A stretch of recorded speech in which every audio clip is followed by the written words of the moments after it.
fail to do what the bill tells you to do without it having been defined. So I just wonder if you could explain, I mean, maybe you can't explain, but how and why this could possibly be the case in a piece of legislation, and what sort of ramifications that would have.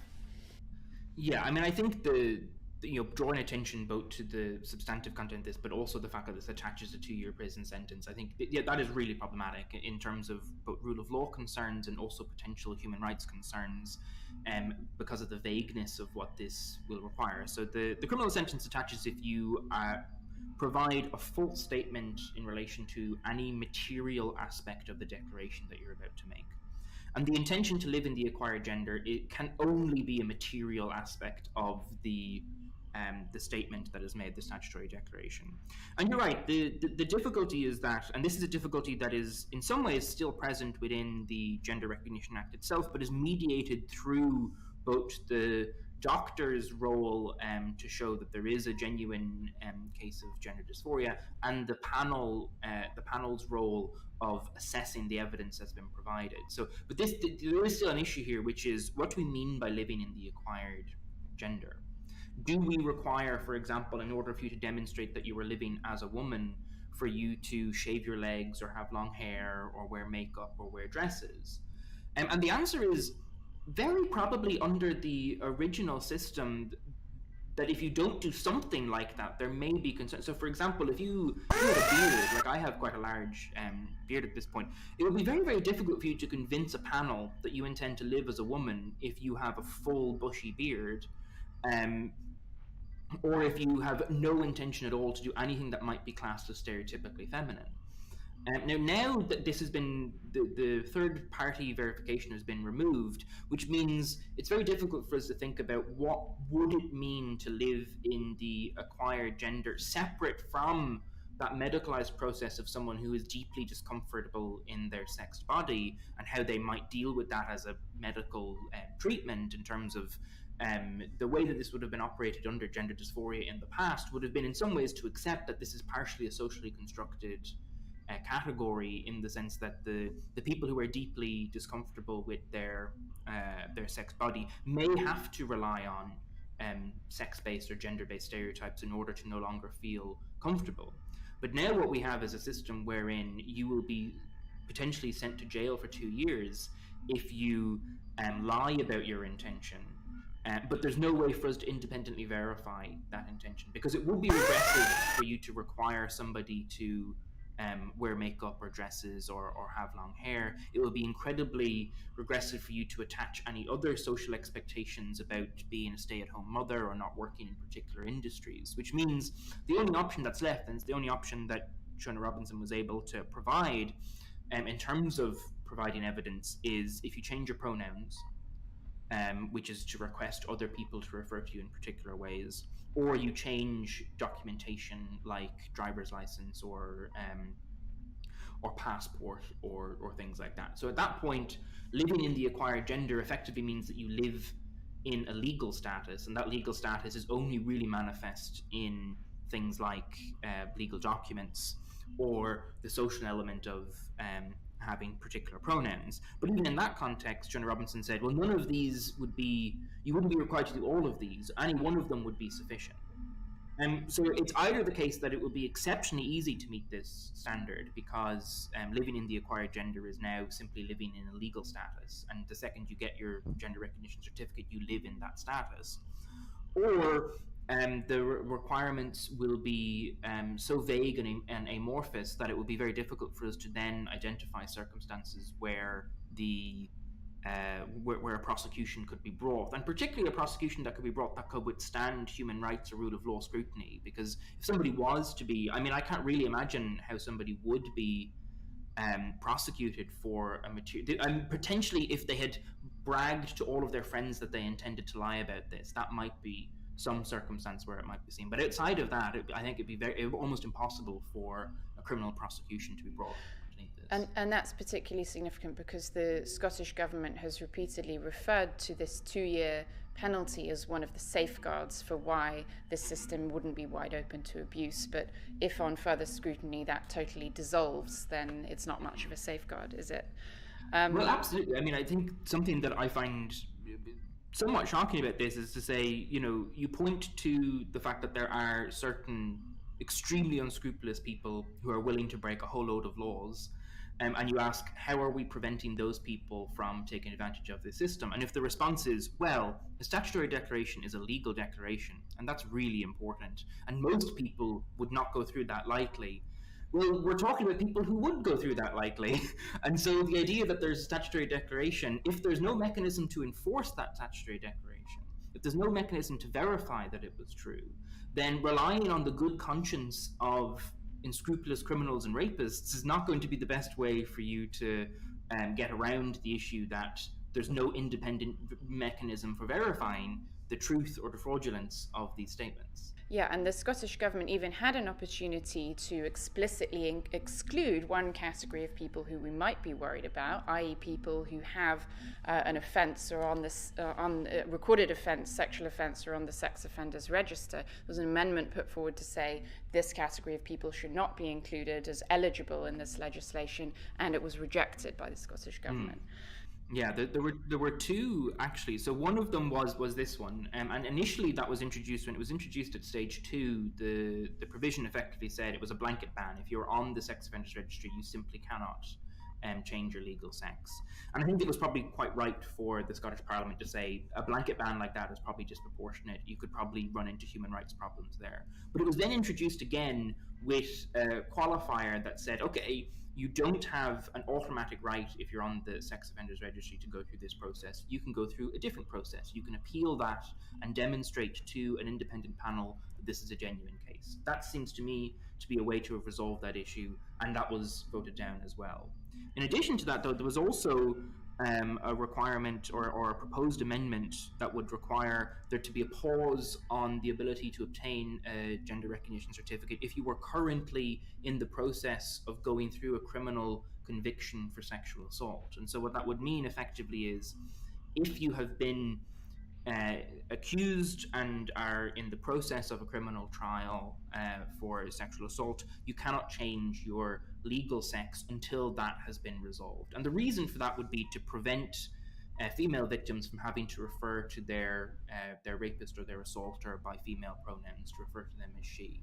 And it seems to me that that would be one way to alleviate some of the concerns in relation to the dignity of these victims without having any permanent ban on the ability to change your legal sex. You could just do it after the prosecution has been resolved. And that was also voted down. So these amendments were just not introduced. And the UN Special Rapporteur on Violence Against Women and Girls specifically intervened in this matter before the bill got through to stage 3 and also after the bill was passed, to say that there just simply are not adequate safeguards here to prevent abuse of this system by violent males who would then put women and girls at risk. So now I want to talk about what it would mean under this legislation to change your sex.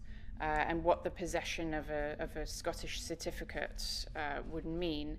And in particular, there's a bit of a legal minefield here for the Scottish Government because, and that's because of a reserved power. So under the original Devolution Act that we started with, equal opportunities is a particular policy area where the Scottish Government is not allowed to make legislation. That has to be uniform for the whole UK within the purview of the Westminster Government. And therefore, the Scottish Government has been in a bit of an ambiguous and tricky situation saying as to what exactly it would mean to change your sex under this legislation. So on the one hand, it's said that this is a minor bureaucratic matter, as you say in your report. It's just a formality, and having this certificate would not give you potentially all these extra rights or potential access to spaces under the Equality Act. On the other hand, in other situations, the Scottish Government has implied that it would do. So could you maybe talk us through what that means, why it's important, and what actually the legislation says, what's right?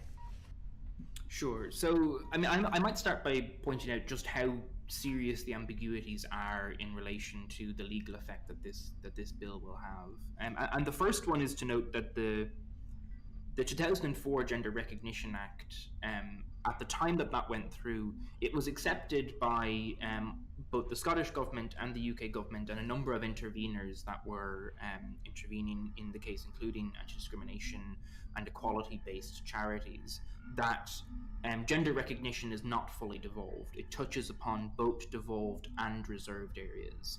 And it was submitted by the equality charities that the impact that this would have on anti-discrimination legislation and equality legislation would be reserved to Westminster, and that was not challenged by any of the governments at the time. So although the general idea of a legal sex change would be considered to be devolved, there are parts of it, there are aspects of it that have always been understood to touch upon reserved matters that are reserved to Westminster. And so that then raises some interesting questions about what the legal implications are going to be for a bill of the Scottish Parliament that proposes to change some of the provisions in the Gender Recognition Act. And part of the difficulty here is, first and foremost, there has been for a very long time ambiguity about the interaction between the Gender Recognition Act of 2004 and the Equality Act of 2010. So both of those are UK-wide, or they're acts of the UK Parliament. So these are not devolved pieces of legislation. But it really wasn't clear for a very long time whether or not a gender recognition certificate will change your sex for the purposes of the Equality Act. We weren't really sure about that. We had legal arguments on both sides for a very long time. And about 7 days before the final reading of this bill, a case was decided in the Scottish courts, which came to the conclusion that changing your legal sex and obtaining a gender recognition certificate will change your sex for the purposes of the Equality Act. And the reason why they came to that conclusion is because the Scottish government argued for it. So this was a successful claim by the Scottish government in the Scottish courts that this is the legal effect of obtaining a gender recognition certificate. And the issue is that if that's true, as the Scottish government has argued, then some of the claims that have been made by Scottish ministers in Parliament, in the Scottish Parliament, just don't seem to be true. If it's true that you change sex for the purposes of the Equality Act if you obtain a gender recognition certificate, then it's simply false to say that the Equality Act will not be affected. And it's simply false to say there'll be no impact upon schools, because these will manifestly change as a result of this bill. And so the difficult question that we're asking here is, first and foremost, what will the legal effect of obtaining any gender recognition certificate have for the Equality Act? And then secondly, whether or not it'll be different between the rest of the UK and Scotland. And so the first of those questions is resolved by this case that says, if you change your legal sex for the purposes of the Gender Recognition Act, by virtue of getting a gender recognition certificate, that will change your legal sex for the purposes of the Equality Act as well. So that's been resolved. And then the second question, there's real ambiguity there as well, because at some point the Scottish government is arguing that obtaining a gender recognition certificate, the certificate that you will get by virtue of the Scottish process, will have the exact same legal effect as a UK-wide gender recognition certificate. And it's not clear at that point whether or not when they say exact same legal effect, they mean it will be automatically valid for the rest of the UK, or whether or not they will need specific provisions from the UK lawmakers to recognise them. So at one point they're saying it will be up to the UK government to decide whether they want to recognise these certificates.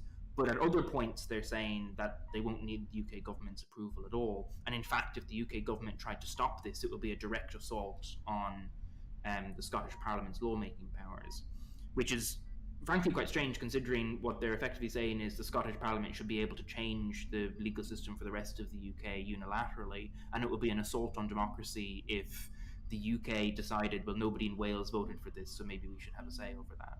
Right. So what we seem to be seeing is a pretty barefaced, politically convenient description of the law. So on the one hand, where it's convenient for the Scottish government to argue in court that this gender recognition certificates do have all these implications, and that it is, marching in a progressive direction for the purposes of the Equality Act and opening up all sorts of rights. to new categories of people, then it will say that. But on the other hand, when it doesn't want to run into the legal minefield of going beyond its powers, i.e. suddenly doing something that affects equal opportunities, that explicitly treads on the territory of the Equality Act, then it says, oh, no, this is just a formality, which seems to be, to put it mildly, in slight bad faith. I don't know if I'd go so far as saying that it's in bad faith, but I will say that the Scottish Government had been warned about this multiple times, both from equalities campaigners, women's rights groups, but also the Equality and Human Rights Commission, which is an independent public body designed and set up to ensure the smooth running of equality law throughout the entirety of the UK. And they intervened multiple times, sending repeated letters to the Scottish Parliament and the Scottish Government saying that there are serious cross-border implications that need to be addressed here. It's really not clear how this bill is going to interact with the operation of the Equality Act in the rest of the UK, and this needs to be resolved. And the Scottish Government seems to have responded to that, firstly by, I think, in some ways downplaying these indications. We've seen Nicola Sturgeon saying in an interview even this week that although she had been told about these, she has not heard any persuasive arguments for why there might be a change to the operation of the Equality Act. So it would be unclear to me to know what would be required in order for those arguments to be persuasive. But also, you have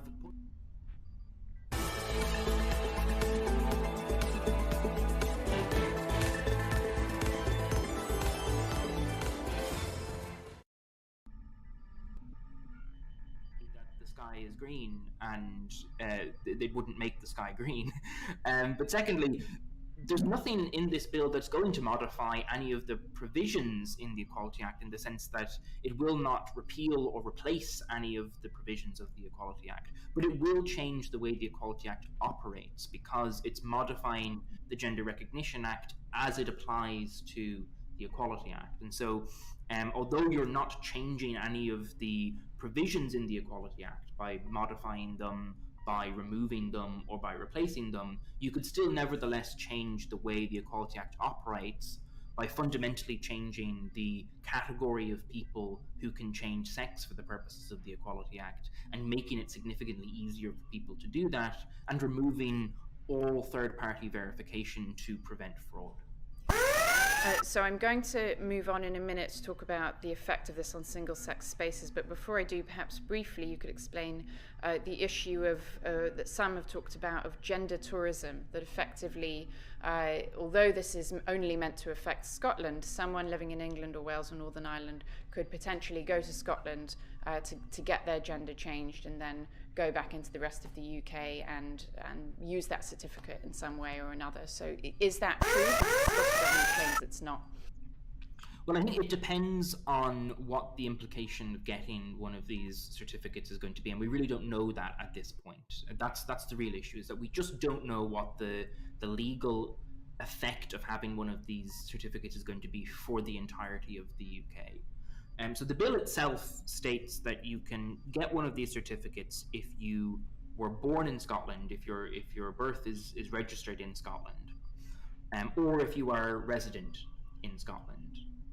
And so the resident is the part where there might be an issue of gender tourism, because the certificate will be issued to you if you, for example, move temporarily to Scotland such that you become resident, and then can do that. The question is whether or not these certificates will change your birth. So if you are able to use one of these certificates to change your Scottish birth certificate, then it won't really matter if the gender recognition certificate is not recognised outside of Scotland, because birth certificates are recognised outside of Scotland.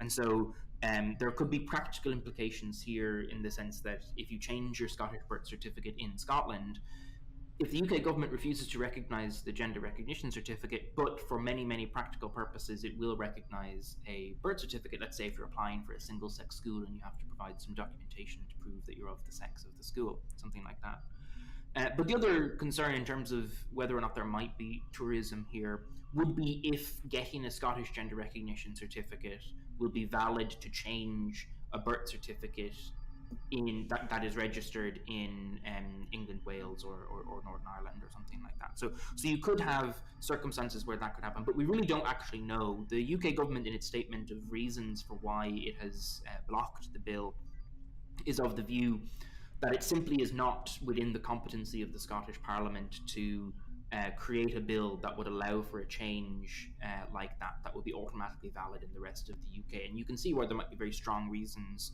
for accepting that.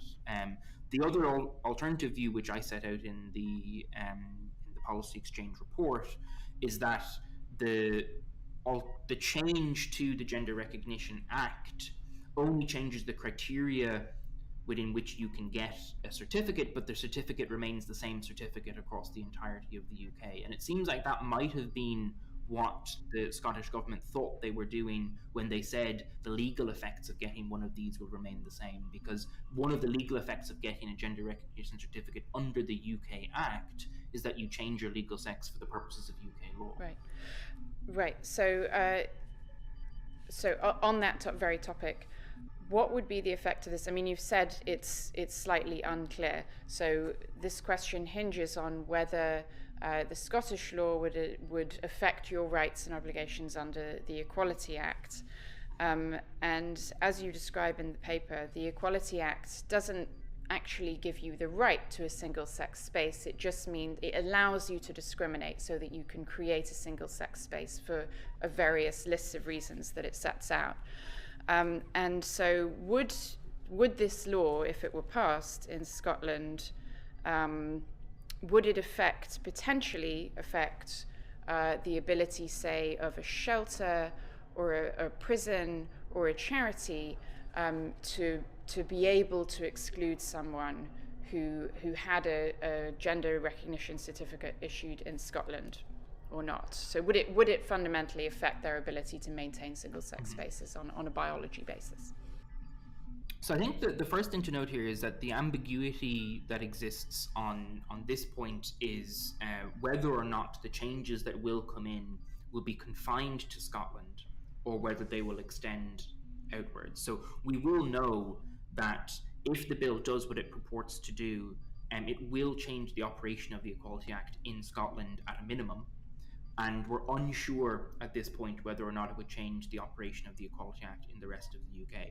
But the Equality Act is tied to a reserved matter, which means it's not open for the Scottish Parliament to interfere too strictly within the operation of the Equality Act, even in Scotland. So this is probably within the competency of the Scottish Parliament, because the test for competency gives a significant amount of latitude to the Scottish Parliament, but whether or not it's enough to trigger a Section 35 order is a separate point. So in terms of the single-sex spaces, services, things like that, I think I'll start by just setting out the position in Scotland, because that's the one that we know will change.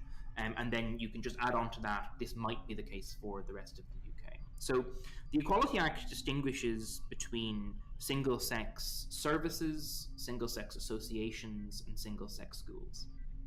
So for services, these are services where there's a provision of a service to the public, either for free or for payment, but is generally open to the public and provides something in the way of a service. So this will catch most of the things that we tend to think about when we're thinking about single-sex spaces, things like changing rooms or toilets or domestic violence shelters or prisons or things like that. These are predominantly going to be classed as services.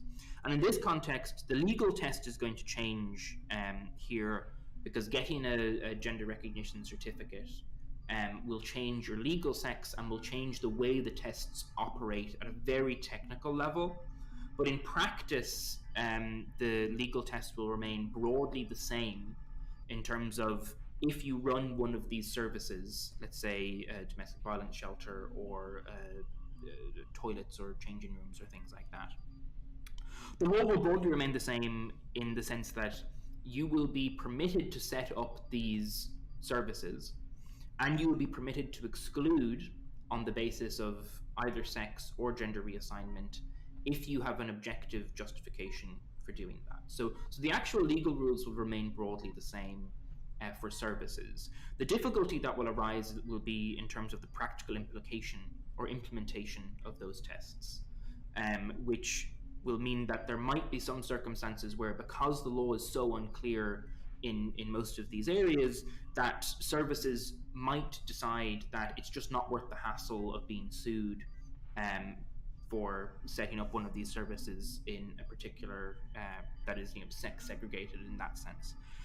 There might be a concern for services where you could indirectly discriminate by failing to provide a single-sex service. So there's currently litigation happening in Brighton with regards to a rape crisis shelter that does not provide separate services on the basis of biological sex. And the litigation is effectively saying this is indirectly discriminating against women who are victims, and also there's an argument that could be made there as well that this would indirectly discriminate on the basis of religion, because it would result in people self-excluding from these services, and so failing to provide that space on a biologically segregated or separated manner might result in there being a particular disadvantage for particular groups of women, most notably victims of assault and Muslim women as well, or those who have religious convictions that require them not to spend or to share intimate spaces with biological males. Broadly speaking, services legally are not going to change much, but practically might. Right, The issue really that's going to arise because, here.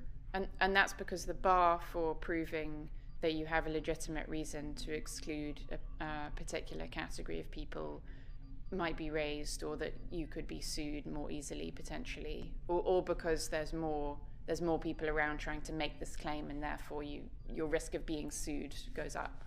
Yeah, so there's an increased risk just because there might be more people trying to have access to these spaces. As a practical matter, that could happen. There's also an increased risk in the sense that although the legal test will broadly be the same, there will be a practical difference between let's say someone who's operating a changing room or a domestic violence shelter. There is a difference between excluding a biological and legal male who is covered under the gender reassignment characteristic. There'll be a test for that, and there's there's a difference between that and excluding someone who is considered to be a legal female on the basis of their gender reassignment. So from the perspective of the law, in one of these, this is a man trying to have access to a service that's designed for women, and there has to be good justification for excluding that person. But from the perspective of the law, if you've got a gender recognition certificate, then you're a woman trying to have access to these services. And so the reason for setting up a women-only service will be called into question if you're refusing access to legal women. So there could be practical implications for how those tests are implemented in regard to that, particularly if the category expands not just in numbers, but also in terms of if you have people who are classed as legal women who have gender recognition certificates, who are biologically male, who do not have a diagnosis of gender dysphoria, and do not have any requirement to live or act in a particular way. So you could. It wouldn't be completely unfeasible to imagine, for example, a very tall, bearded, biological male who has a gender recognition certificate stating that they are legally a woman, demanding access to certain female-only spaces. And so the practical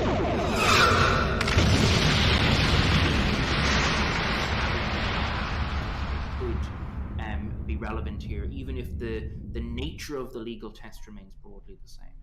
And just to do one more category before we move on to my last question, which is schools. So schools suddenly are at play if this reform passes, because it lowers the age from 18 to 16. Is that correct? And so for that slice of the school population, people in sixth form, suddenly it potentially opens up the possibility that single-sex schools are no longer single-sex on a biological basis. Mm-hmm. Yeah, so this is true for both schools and associations. So they're dealt with differently within the Equality Act. So an association would be something like a private club or a walking group or a reading group or something like that. And schools, we know what schools are. But schools and associations are subject to different rules under the Equality Act. So for single-sex services, the rules effectively allow you to discriminate if it's justified on the basis of both sex and gender reassignment, which means whether or not you change your legal sex is going to have practical implications, but legally speaking, there's still provision there for people to be excluded. Associations, which if you have more than 25 members and you in some way regulate the membership, and schools don't have that exception. Schools can only discriminate on the basis of sex if they are single-sex schools, and the same is true for associations. They can only discriminate on the basis of the characteristic that they are set up for, which means if somebody is legally female but biologically male, their exclusion from one of these schools or associations will not be because of their legal sex. It will be because of their gender reassignment characteristic. And there's no provision in the Equality Act that permits schools or associations to discriminate on the basis of gender reassignment, which means there will now be a legal right of access to gender recognition certificate holders for associations and schools. And so for associations, that's going to cause that's already an issue that's there, in the sense that it is already the case that having a gender recognition certificate would grant somebody a right of access. But that the vast majority of associations are not going to have to deal with this because there are so few people with gender recognition certificates. But that will change under the Scottish bill. It will become much easier. And so I've seen testimonies in the news recently about people who run, for example, a women's only walking association. So they've got a large group of women who go for hikes and walks, and they do that because they just want to hang out as women. Those associations will now be subject to a heightened possibility or likelihood that they may be required under law to admit somebody who is biologically male but legally a woman into their group. And so it will be illegal for them to exclude in that context. And schools, this is where things get much more difficult for schools, because in school, the 2004 Act that set up the legal mechanism for changing your legal sex, it just was never envisaged to apply to minors. And so the school system is going to be affected much more directly here, which is that if you have a single-sex school, but even if you don't have a single-sex school, a mixed school will also have to deal with concerns here. Single-sex schools will not be allowed to exclude a gender recognition certificate holder with the legal sex that matches their sex, for the same reason that associations can't, because it would be direct discrimination on the basis of gender reassignment, and that's not permitted under the Equality Act. But there will be additional concerns for schools, even if you're dealing with mixed schools, because one of the provisions in the Gender Recognition Act, which again was not designed to apply to minors, is that if you have a gender recognition certificate, it becomes a criminal offense for somebody who has access to information that you have changed your legal sex to disclose that information if they've come across that information in an official capacity. So it's a crime for somebody to disclose that information. And so that information includes not just the fact that you have a gender recognition certificate, but also the fact of your biological sex. It becomes protected information. Now, if that applies to schools, wherein let's say an administrator in the school or a safeguarding coordinator in the school has come across the fact that some of the pupils that are registered on the school registry as male or female are actually biologically the opposite sex, it's a criminal offense for them to disclose that information to other teachers, to students, or to parents. And that would then create serious concerns for safeguarding in circumstances where, let's say, a teacher is not aware that one of their pupils, although classed as male, is legally male but is biologically female. If that teacher then takes those students on a class trip and decides who's sleeping in what room, they could end up putting a biological female into a room full of biological males, or vice versa. And that's ordinarily just not something that you would consider to be appropriate for a safeguarding perspective, even if we don't think there's going to be a massively high risk of assault or anything like that. The main issue with this is that Safeguarding 101 is built on the idea that you do not keep secrets. And this requires you, on pain of criminal sanction, to keep certain quite relevant information secret. Okay. I'm going to ask you the last question. We've really run on a lot, so let's. No, it's okay. I mean. And so it's possible that we lost the stream. I want to make sure that we include one of our sources. This is Glenn Greenwald.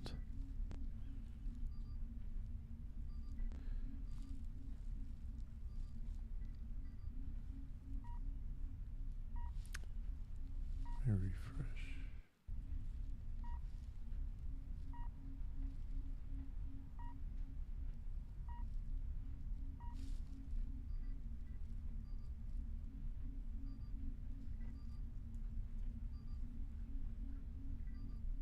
And there was an obvious recognition that these were very fundamental changes, and of course there was resistance.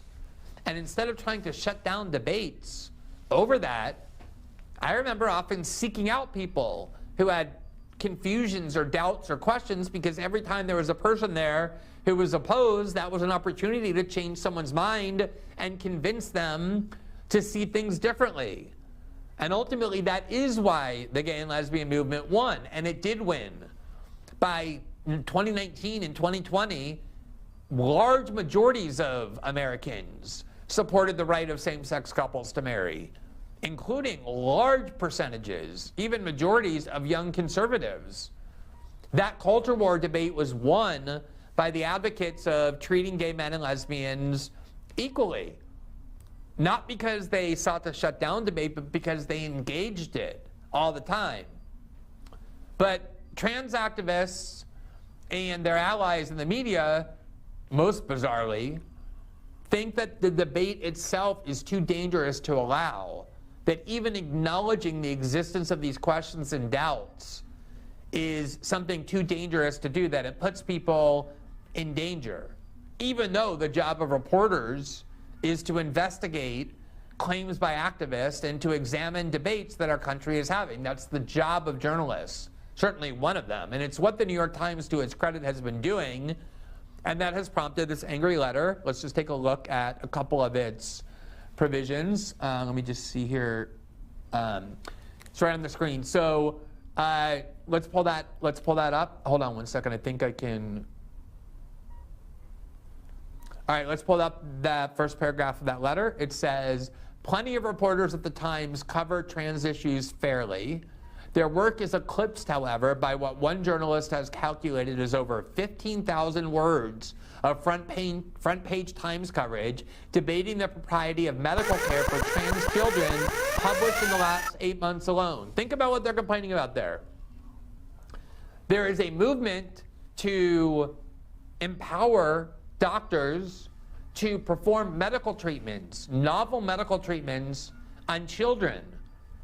Sometimes the treatments are being performed when it comes to puberty blockers and hormonal treatments on children as young as 10 and 11 and 12 years old, surgeries as young as 15 and 16, including the removal of healthy breasts on young girls or other permanent biological and anatomical changes to young boys that can never be reversed. Of course there's going to be debate about that. There should be debate about that. There has to be questions asked.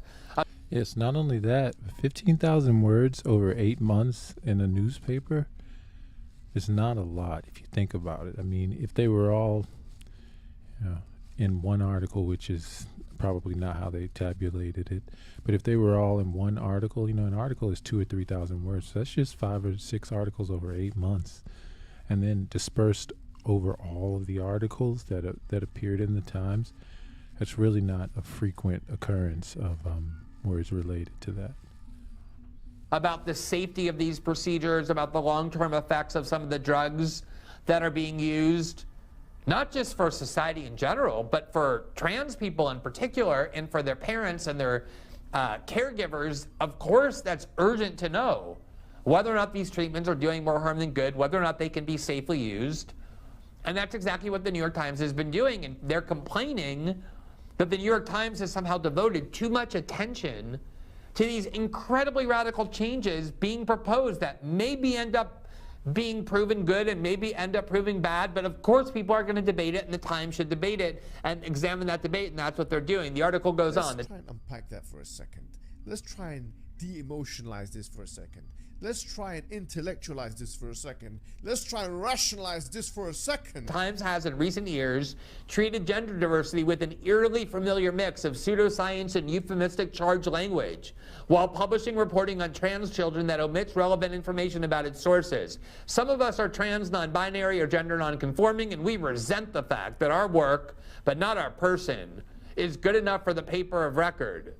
In other words, they're trying to turn this into a labor issue, saying, you're willing to use our writing as though these are factory workers being exploited in their labor because they're trying to get published in the most influential newspaper in the country and to write about these controversial topics and are permitted to do so. They're turning this around and saying you're exploiting our labor as though we're underpaid factory workers for your own profit, your own corporate profits, even though you don't regard us as human.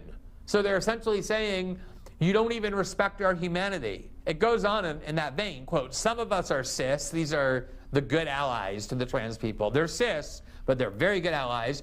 And we have seen those we love discover and fight for their true selves, often swimming upstream against currents of bigotry and pseudoscience fomented by the kind of coverage we hear protest. All of us dare say our stance is unremarkable, even common, and certainly not deserving of the Times' intense scrutiny. They don't want the Times' scrutiny on what, by all accounts, even if you're in favor of it, is a radical new agenda to overhaul how we think of sex and gender. The article goes on, a tiny percentage of the population is trans, although that percentage is increasing rapidly, and an even smaller percentage of those people face the type of conflict the Times is so intent on magnifying. There is no rapt reporting on the thousands of parents who simply love and support their children, or on the hardworking professionals at the New York Times enduring a workplace made hostile by bias, a period of forbearance that ends today. We await your response. So you can see their arguments there. They're simply angry about the publication of what we're about to show you are very benign articles that examine in a kind of on the one hand, on the other hand way, the debate that the country is having and will continue to have, whether or not these activists want the newspapers to note that these debates are taking place. I find it remarkable that these journalists at the New York Times are now united with activist groups and demanding the same thing of the newspaper. Of course, activists are going to pressure newspapers to publish articles that better reflect their bias. That's one of the things you do as an activist. But the fact that journalists at the New York Times are now united with them demonstrates that these journalists don't see the world differently as activists in any way. They don't want the New York Times to write articles that wouldn't be written by these activists themselves. They don't want any questioning of the activist claims. They don't want any scientific examination of these treatments. They don't want any airing of any questioning at all on this radical new debate, because according to them, that creates a hostile environment for them. I would submit that you're going to create a lot more hostility if you try and prevent people from asking these questions. You're going to do a lot more harm if you bar any discussion of scientific research into a lot of these treatments, and you're going to end up deceiving a lot of parents and a lot of trans people into believing things about these treatments that in fact are untrue or unproven scientifically. Now, let me just, first of all, let's bring Michael Tracey on, because I know he gets very agitated if he has to wait too long. This last that there's and why I thought that they were able to assemble such an annoyingly large group of signatories who could melodramatically posture about having signed this glorious, taking this bold stance, is that it's like a bunch of just really peripheral contributors to the New York Times. I feel like you could probably have signed this letter because, like, you've debated Bill Keller in the New York Times in 2013 or something. Yeah, no, to be clear, period. yeah, exactly. I think what by New York Times contributor, they mean anybody who has ever contributed any kind of content to the New York Times. So I've written a few New York Times op-eds. Over the years, I've engaged in a debate with its then executive editor, Bill Keller. I participated in many of those debates they used to have, where they would publish different people's views on various issues of controversy. So exactly, I'm as much of a New York Times contributor as the vast majority of people who have signed this letter claiming that their labor is being exploited as trans people, even though their humanity is being denied by the paper. Right, so these people who could have signed a letter because they wrote one op-ed 12 years ago are saying that they are being harmed, or they're asserting the existence of harm that really isn't spelled out with any great detail, which I guess is probably deliberate, because that would probably result in lots of embarrassment for them if they did try to be more tangible in what they're actually claiming is the danger that's being wrought by these articles. But somebody who wrote an op-ed 12 years ago is now saying that there's like workplace oppression happening at a workplace that they're not even involved in, which I think is maybe just sort of a representation of the maybe not so healthy, perfect logic that's underlying the impetus for this particular letter. Yeah, and I think there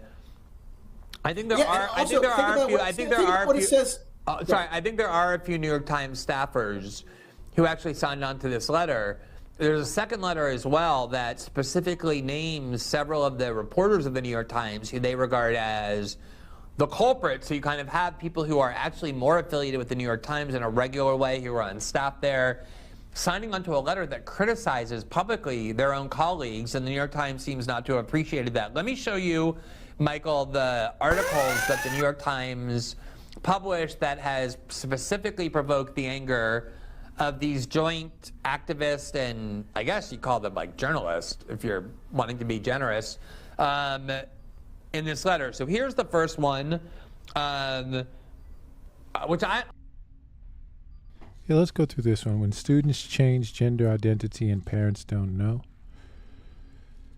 Jessica Bradshaw found out that her 15-year-old identified as a transgender at school after she glimpsed at homework assignment with an unfamiliar name scrawled at the top. When she asked about the name, the teenager acknowledged that at his request, teachers and administrators at his high school in Southern California had for 6 months been letting him use the boys' bathroom and calling him by male pronouns. Mrs. Bradshaw was confused.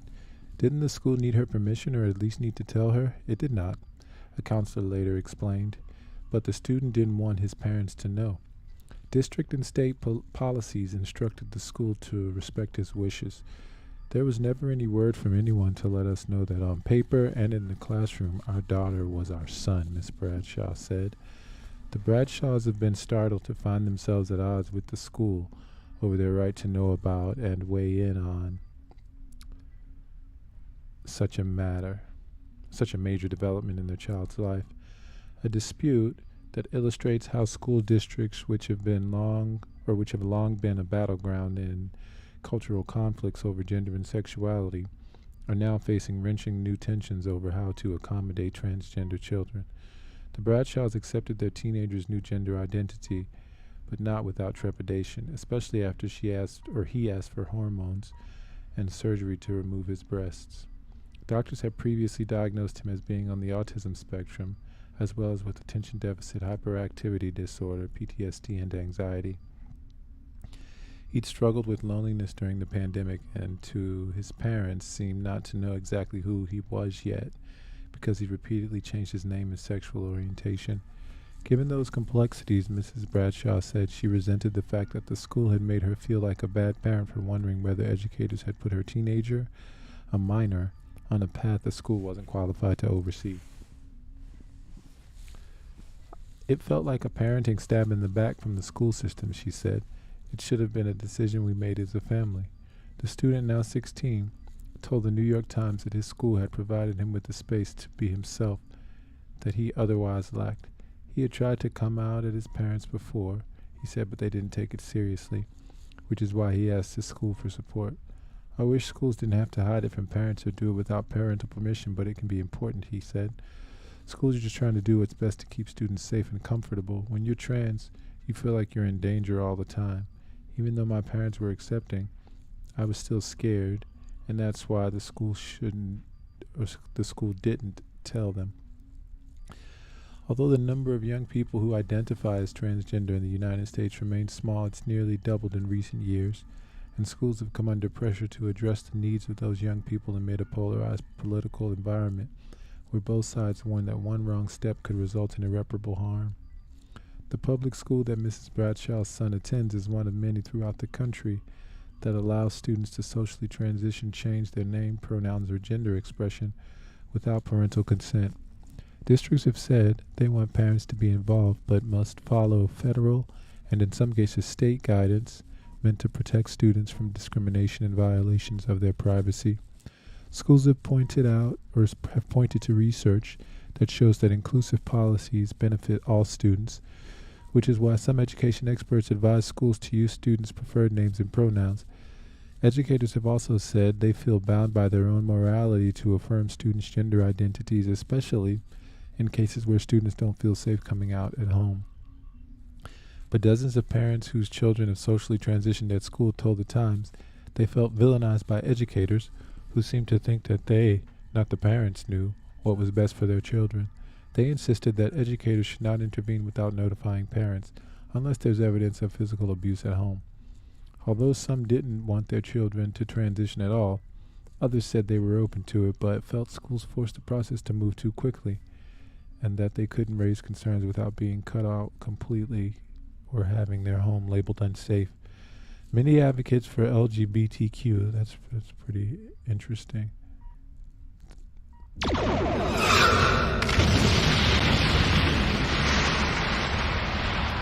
Yeah, some parents said they were open to it, but felt schools forced the process to move quickly, and they couldn't raise concerns without being cut out completely or having their home labeled unsafe.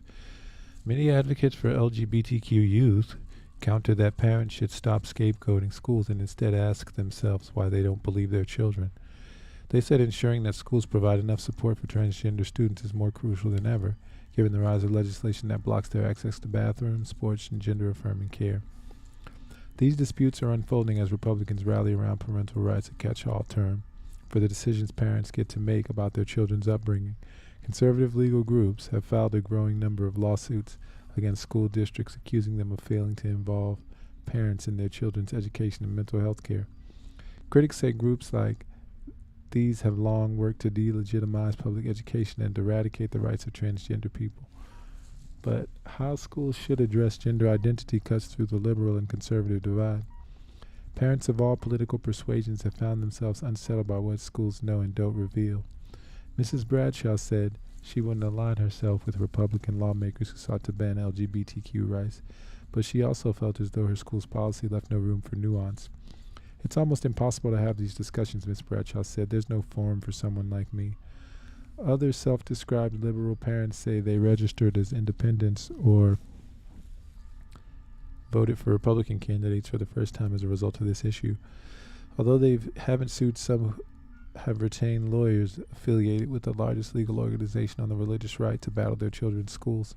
In November, Erica Anderson, a well-known clinical psychologist who's counseled hundreds of children over gender identity-related issues and is transgender herself, filed an amicus brief in a Maryland lawsuit in support of parents represented by a conservative law group. The parents have argued that their district's policy violates their own decision-making authority. Transitioning socially, Dr. Anderson wrote, is a major and potentially life-altering decision that requires parental involvement for many reasons. This is very interesting, right?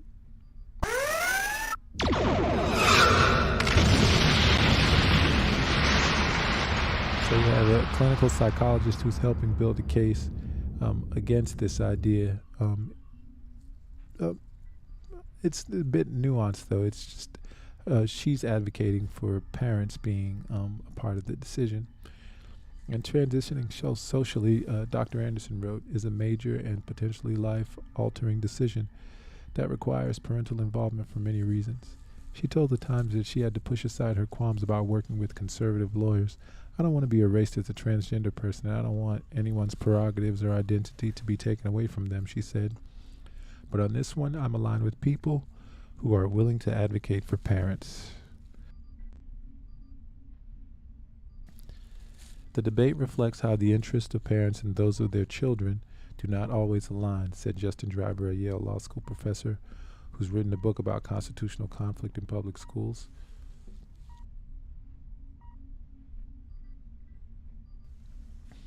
These cases underscore how those interests can diverge in spectacular ways, even about core issues of identity. Not all children in this area have safe spaces at home.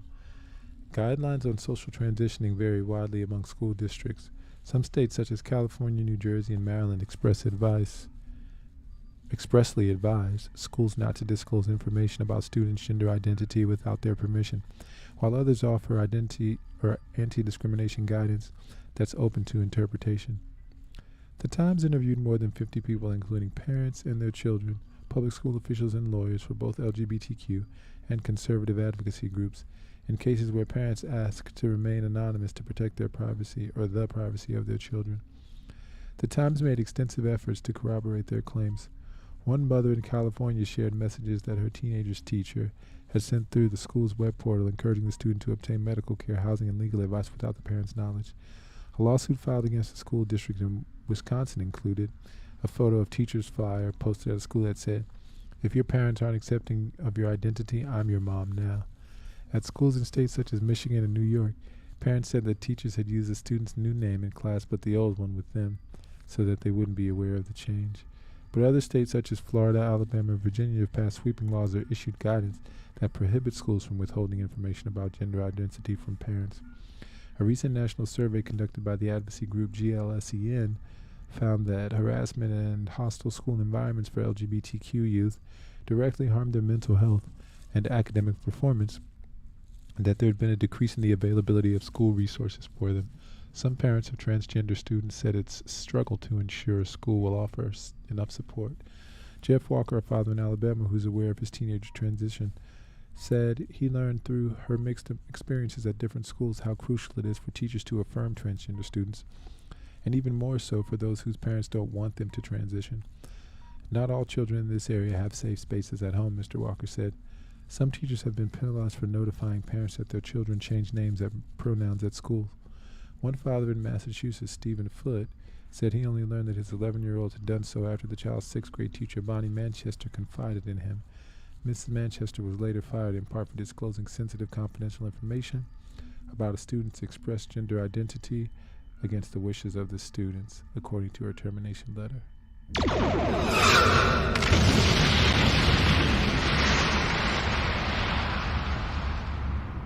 Mr. Foote sued the school district, accusing it of violating his parental rights. A lawyer for the district said it disagreed with Mr. Foote's version of events. Miss Manchester said she didn't regret her actions. "I shined a light on something that was in the dark," Miss Manchester said. "I was willing to lose my job. Other teachers believe they have a moral responsibility to withhold such information. My job, which is a public service, is to protect kids," said Olivia Garrison, a history teacher in Bakersfield, California, who's non-binary, who's helped students socially transition at school without their parents' knowledge.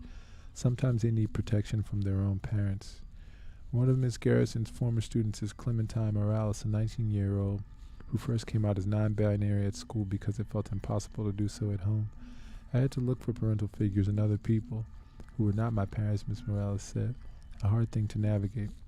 There's a network of internet support groups for skeptical parents of transgender children, some with thousands of registered members. Detractors have called the group transphobic, or the groups transphobic, because some want to ban gender-affirming care for minors, or have amplified the voices of people who call transgender advocates groomers.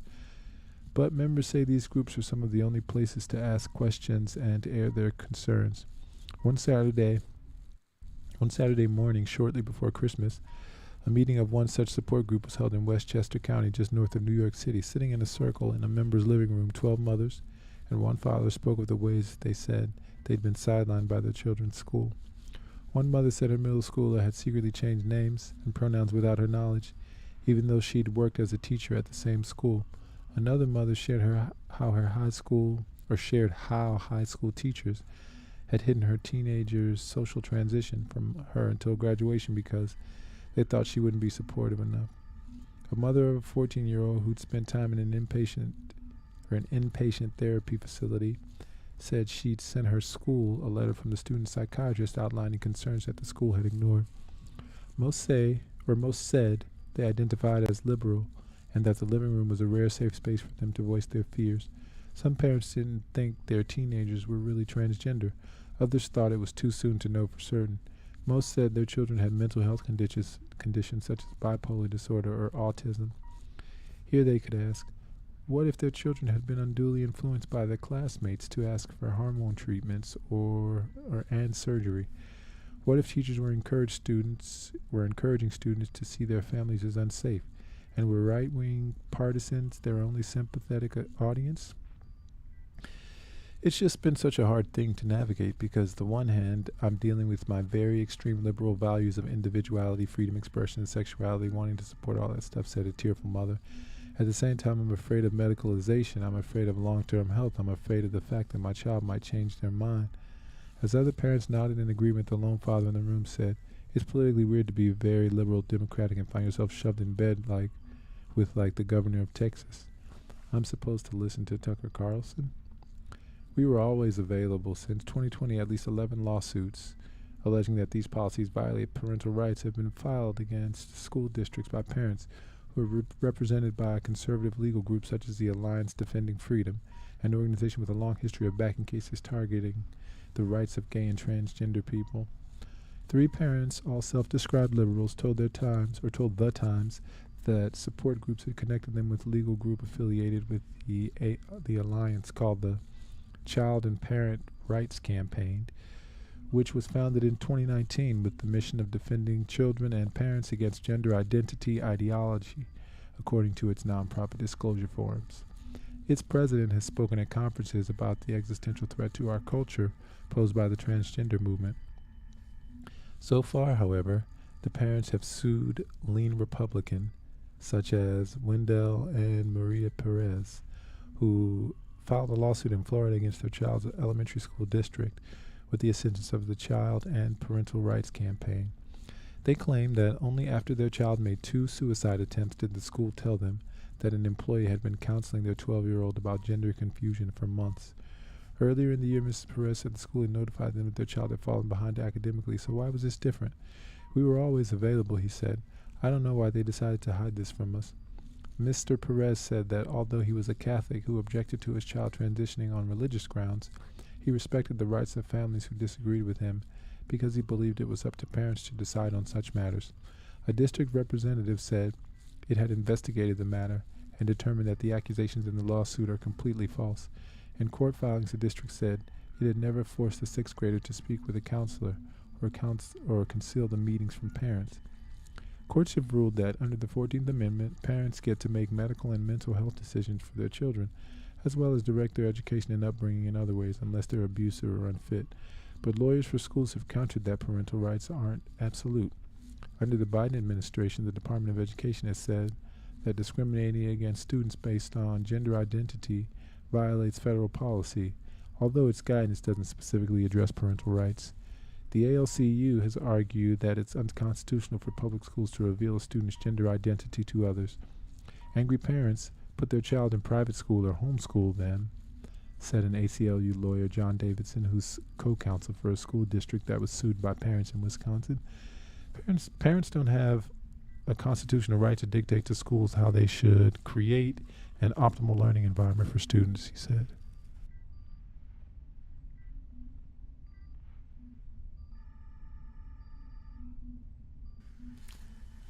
This was the same point that Todd Gosda made, or who at the time was a Massachusetts superintendent, made during a 10th school board meeting that took place before he and his district were sued by Mr. Foote, the father of the 11-year-old, who said he had learned about his child's new gender identity from a teacher who was later fired.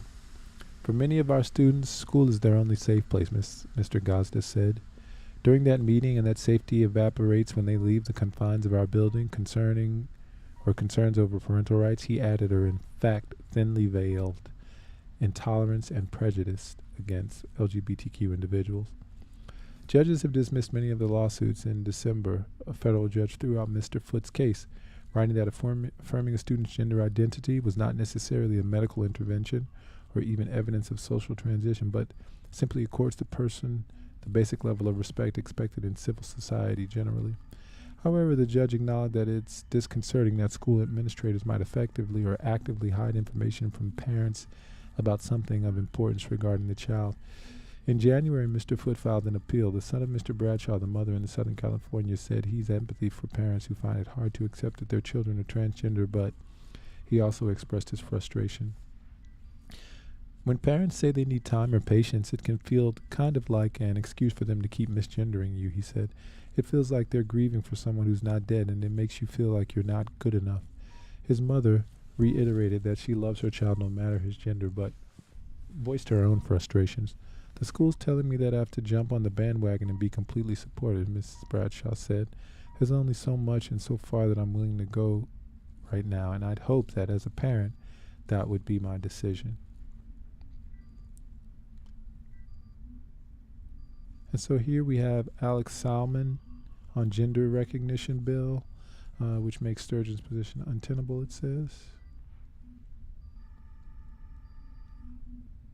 Untenable. You must get off this issue and onto issues where the Scottish Parliament has vast and overwhelming support. So, Alec, you've been very critical of the Scottish Government's move to reform gender identification rights and recognition. Just tell me why. Well, I made a speech at a Burn Supper in Dundee on Saturday night, which seems to have become a very famous speech. Somebody posted it and put it online. But yes, I'm critical of their approach to gender recognition. I think it has serious dangers for the independence movement. I don't think they've handled it very well. But above all, I'm certain this is not the issue which is appropriate for a constitutional battle with Westminster. There are many issues which should be constitutional battles with Westminster, but this isn't one of them. Were you surprised at all to see the way the opinion polls have reacted? Support for the Scottish National Party and for Scottish independence have taken a sharp dip since this issue came to the forefront. Has that surprised you in any way? Well, there's only really one poll which has been, that was the weekend, it was a YouGov poll in the Sunday Times, and you can't read too much into one poll, but you wouldn't have to be a psophologist to know that the last week has probably been the most damaging publicity for the Scottish Government, and therefore by extension for independence, that there's been for many, many years. And I don't think the damage that's been done thus far is irreversible. But what I think is absolutely fundamental is to get off this subject as a constitutional battle. I mean, for example, if Nicola Sturgeon were now to take this matter to court, then that would extend this argument into the foreseeable future. And then I think the damage would become very difficult to undo. So really, what I was saying on Saturday night was, for goodness sake, get off this hill before you die on it. Incidentally, I mean, constitutional battles in Westminster are meat and drink to me. I mean, I can think of several subjects I'd be having them on this now. Europe, for example, we're getting kicked out. The single market has damaged the economy and the health service. Fuel prices, 1 million people in Scotland can't afford their fuel bills in a land of energy plenty, where electricity should be as cheap as chips. Or fundamentally, Scotland's right to self-determination. But I suppose my message is, let's stick to self-determination, not self-identification. Look, so I mean, you say what should be done now to, in your view, mitigate or do away with the damage. But what does that come down to? Because the Scottish National Party government is not suddenly going to recant on its position here, is it? No, but what it could do is three things. One, they could negotiate with Westminster to try and find, or indeed with the 9 SNP rebels, who put forward sensible amendments to the legislation in the Scots Parliament. All which were just kind of swept aside. So they could negotiate to try and take some of the sting and the heat out of the issue. Secondly, we have a process which I introduced in Scotland called citizens' assemblies, where you take difficult, controversial, conscious issues and you give them to discussion over a prolonged period to a group of citizens who come up with recommendations. And we devised that process precisely for issues such as this. I mean, I'm the first minister who introduced equal marriage in Scotland.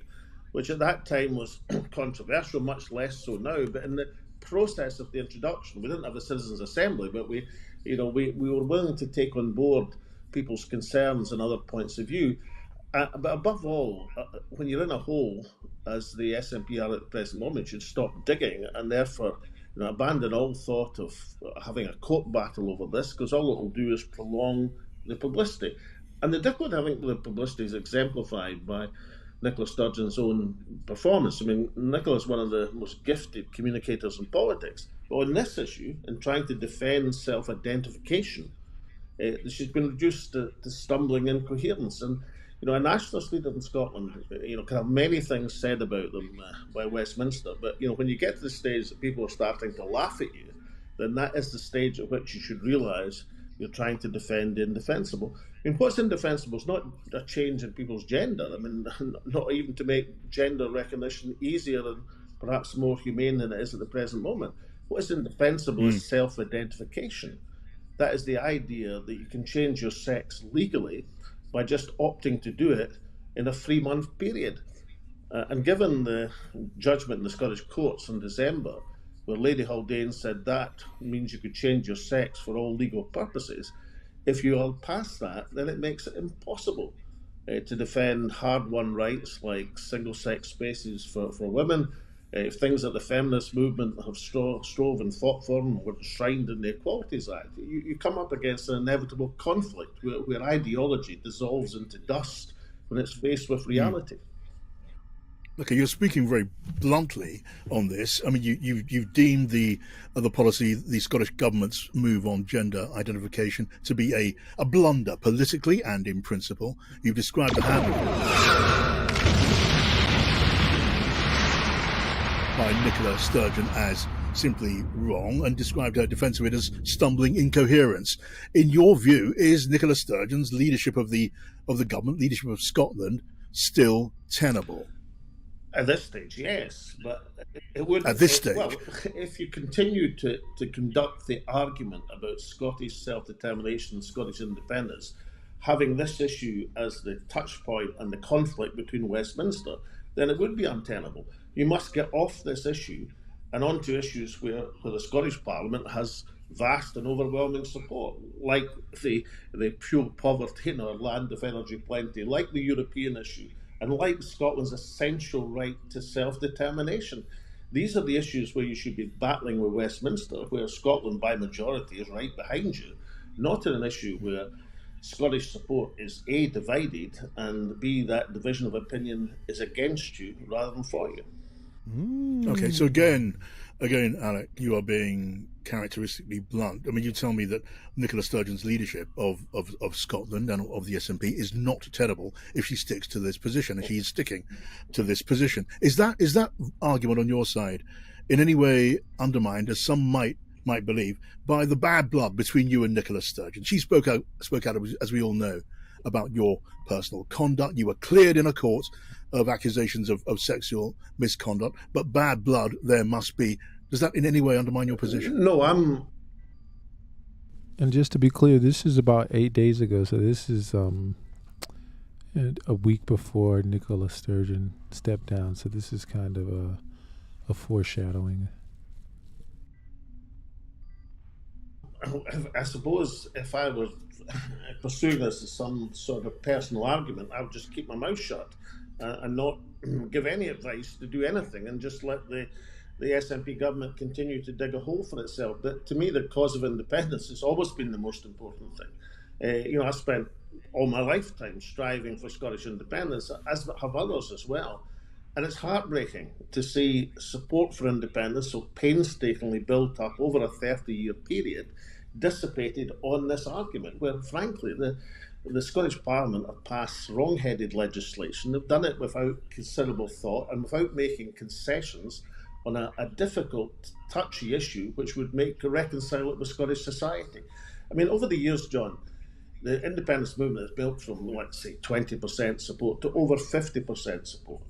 And we had various groups in Scottish society, go back to the 1990s, who were frightened about independence. At one stage, the Catholic community in Scotland wondered if independence would produce some sort of Northern Ireland. And over the years, these concerns were addressed, and by a majority, the Catholic community voted for independence. The Asian community had to be satisfied that they would find an equal role and a valued role in Scottish society. And again, by vast majority, Asian Scots voted for independence in 2014. The business community had to be persuaded that the SNP weren't sort of unpragmatic romantics with no head for business. And over the years, we gathered substantial business support for the SNP. So you cannot have a situation where any group in society feels themselves threatened by independence. And the difficulty with this argument of self-identification is that feminist activists, a substantial part of the women's movement in Scotland, believe that self-identification is a threat to their hard-won rights on single-sex spaces. Now, you cannot have that group, that vital group in society, looking to Westminster for protection as opposed towards their own parliament. So my interest in this, and this incidentally is the first speech I've made on the issue, John. It's not as if I'm harping on about it on a daily basis. My interest in this is wholly to get the cause of independence back onto the right track and start focusing on the issues where we'll gather more support as opposed to lose support. Now, I don't think it's too late to do that. I don't think one opinion poll, it can't be reversed. But you do fear this issue. You do fear, Alec, this issue may have wrecked the case for independence and the prospects of independent Scotland. Exactly the opposite. I'm saying let's get off this onto higher, better ground for the independence movement before it does us serious damage that's more difficult to reverse. So one opinion poll doesn't make a settlement. On the contrary, the opinion poll should be a warning sign that unless we stop the sort of damaging controversy, publicity and divisive issue of the last few weeks, then that's what would happen. But it doesn't have to happen. The future's for us to make. And the frustrating thing is there's so many amazing issues to campaign for independence on right now. As the million people shivering in their homes in Scotland would tell you, in our land of abundance of energy. So let's get onto these issues, onto that high ground, and let's take this difficult issue of equality and personal rights and identification and have that debated and discussed in a way that draws the political and the constitutional sting out of it. So, okay, last question, if I might, to you, and I know you will dismiss this contention, but I want to put it to you anyway. I mean, in the very recent past, an argument revolved around you, which became pretty prominent, about your role as a presenter for Russia Today.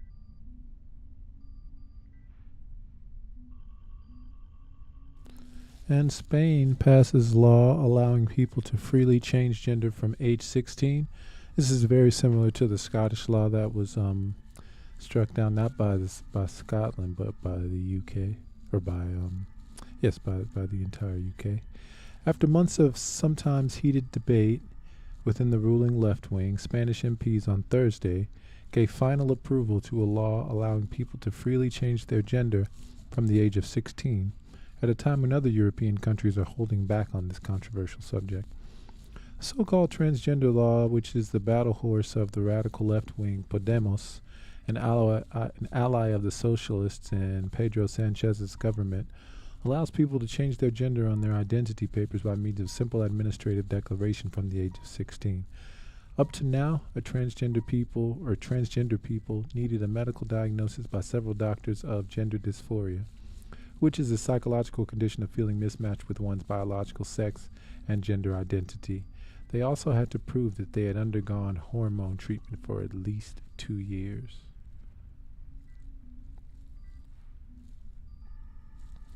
And here we have Anas Sarwar, who is Scottish Labour leader. He discusses the gender reform bill and the devolved powers in opinion polls. This is on Daily Record. A vital role. I'm sure everyone would agree. I'm told I'm the best columnist at the Record, Paul. We've got many columnists and they're all equally valued. Now, obviously, the Scottish Labour Party has got its annual conference beginning in Edinburgh on Friday, and I thought that now would be a good time to interview Anas. We're going to split it into two different segments. One is a Q&A with me, and then at the end we've got some readers' questions that we'll be posing to Anas, and I'm sure he'll enjoy that. So, Anas, thanks for joining us. It's appreciated. My pleasure. Should we kick off? My pleasure. A great pleasure. Yeah, crack on. Right. I want to come to the conference, but shortly.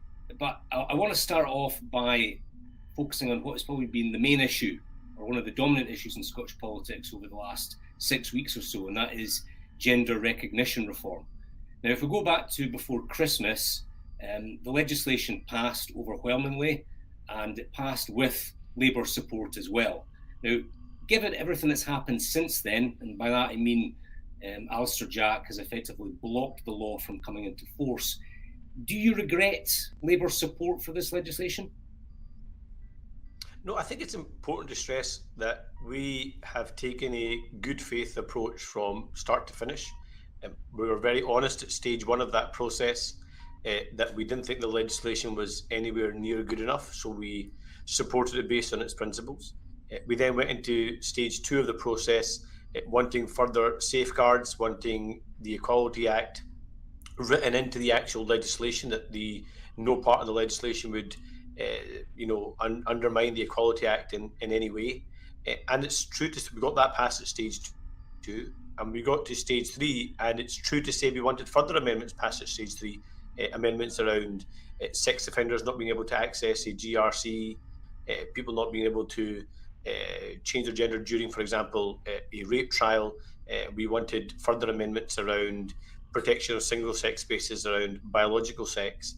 And on many of these instances, the government didn't accept the amendments, but accepted the premise of the argument and suggested that many of those issues would be resolved when it came to the guidance. And that's guidance either from the Equalities and Human Rights Commission, who have the statutory duty to provide the guidance, or indeed Scottish Government guidance about what it meant, for example, prison services, what it meant for health services, what it meant in terms of access to single-sex spaces. So I think we were right to support the principle of removing the inhumanities of obtaining a GRC, but I think the government was wrong ultimately in terms of rejecting those amendments around sex offenders and around protection of single-sex spaces. And I think that mistake is now pretty clear for people to see. I think it's also important to stress that the controversy we've seen in recent weeks haven't actually directly related to the bill itself, because the bill has not been enacted, but I think does demonstrate some of the inconsistencies that the government has allowed to persist here. And I think the big tragedy in all of this... inconsistencies are glaringly obvious.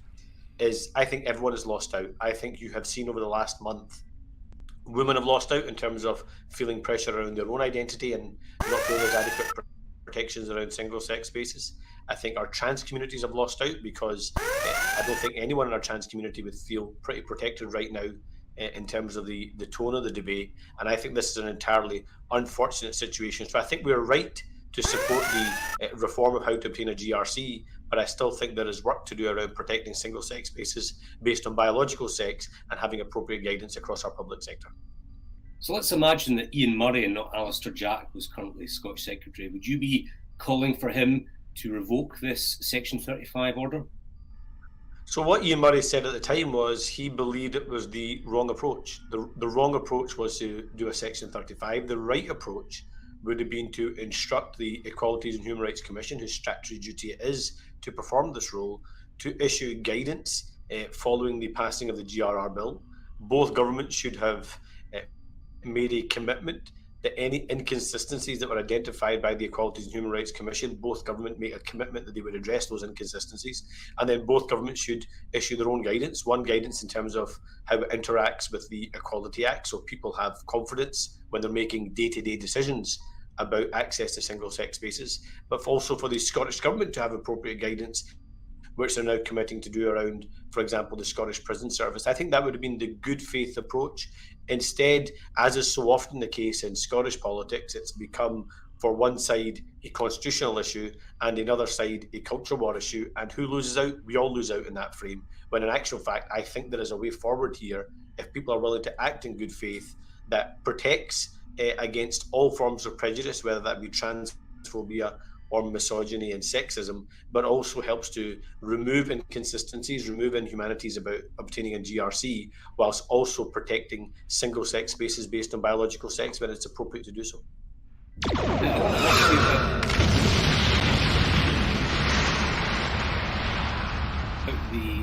issue that's come up over the last few weeks on the back of the bill passing. As you say, they are separate. That's the troubling case of Isla Bryson, the rapist who ended up in Cornwall Vale prison temporarily. Now, Nicola Sturgeon's been asked a very specific question about this, so I'm going to put it to you as well. Do you believe Isla Bryson is a woman? Isla Bryson committed rape. Rape is committed by a man in Scots law, and therefore should be treated as such. So a rapist, a man, should not be allowed into a women's prison. I think that is pretty clear. And to be honest with you, I think any well-meaning and sensible majority, whichever side of the debate they fall on in terms of protecting trans rights or indeed protecting and entrenching further women's rights, would both accept, I would hope, that anybody that's convicted of rape committed as a man, will be nowhere near a women's prison. So just to be clear, are you saying that because this person is a rapist, that makes this person a man? Well, I don't, to be honest with you, I don't really care how Isla Bryson chooses to identify themselves right now. The fact is that they committed rape, they were found guilty of rape. Rape is committed by a man, and they should be treated in such a way when it comes to our criminal justice system and where they should be housed when they're in our prisons. From the Gleaner, we have Spain approves menstrual leave, teen abortion, and trans laws. Spain's Equality Minister Irene Montero looks down during a press conference after an emergency meeting for worrying surge of gender violence in Madrid, Spain on January 27, 2023. The Spanish Parliament on Thursday approved legislation expanding abortion and transgender rights for teenagers, while making Spain the first country in Europe that will entitle workers to paid menstrual leave. The driving force behind the two laws was Equality Minister Irene Montero, who belongs to the junior members in Spain's left-wing coalition government, the United We Can Party. The changes to sexual and reproductive rights means that 16 and 17-year-olds in Spain can now undergo an abortion without parental consent.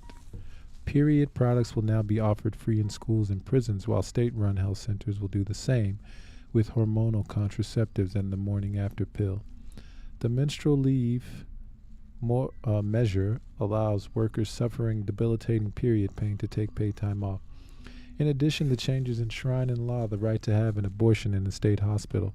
Currently, more than 80% of termination procedures in Spain are carried out in private clinics due to a high number of doctors in the public system who refuse to perform them, with many citing religious reasons. Doctors in the public system refuse to perform them, with many citing religious reasons.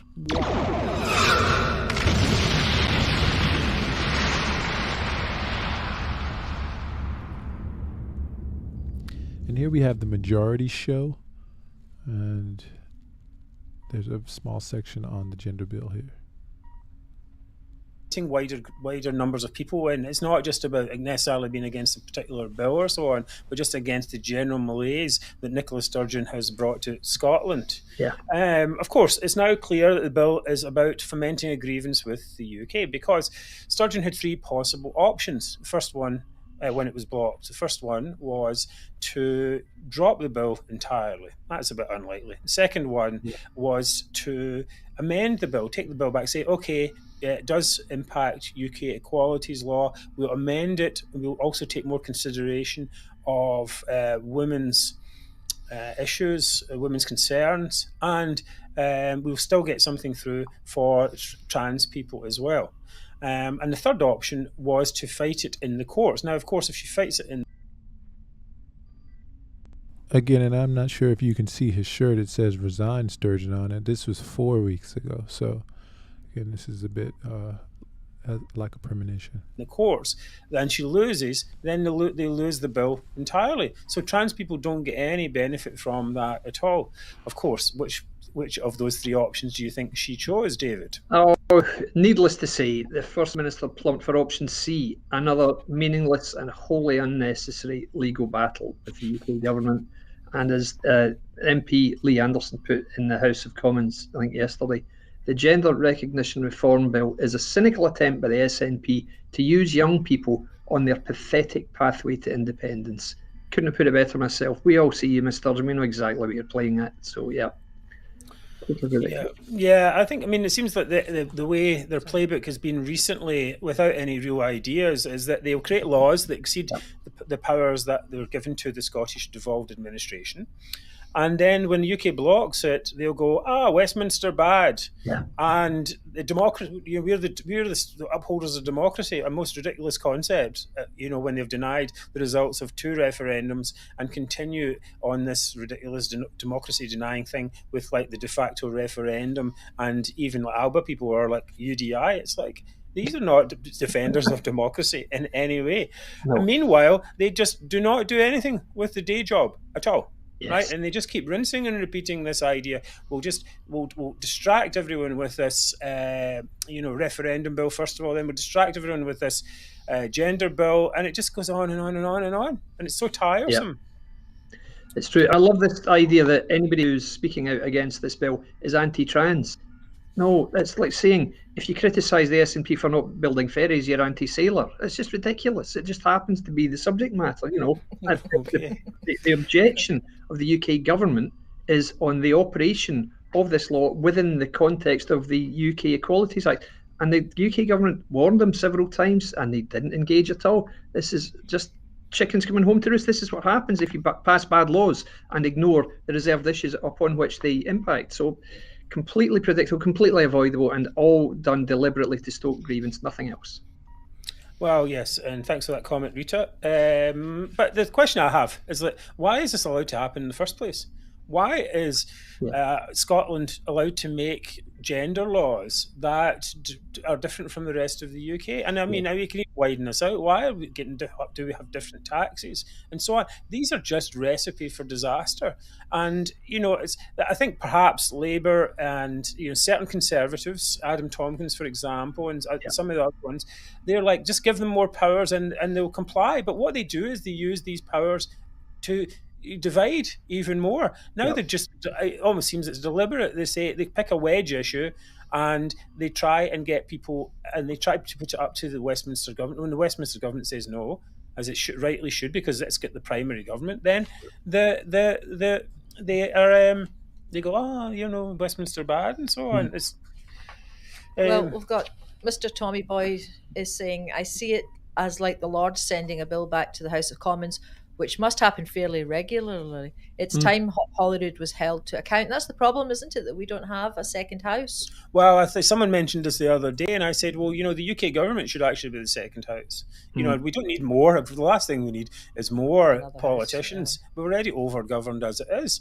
I put out this tweet the other day. It's got over 2,000 likes. It says, the majority of Scots don't want different laws and taxes from the rest of the UK. We just want the potholes fixed and the bins emptied. We don't want different gender laws. We don't want these different tax bans, different all this different stuff. We're supposed to be in one country, and it causes so much problems and allows these people to create more and more grievance over stuff as well. It's really shocking here.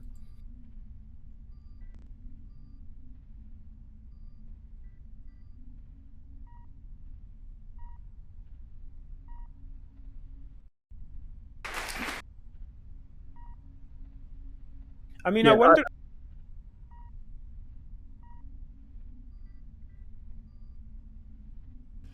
Watch this space. We'll be back in just a moment.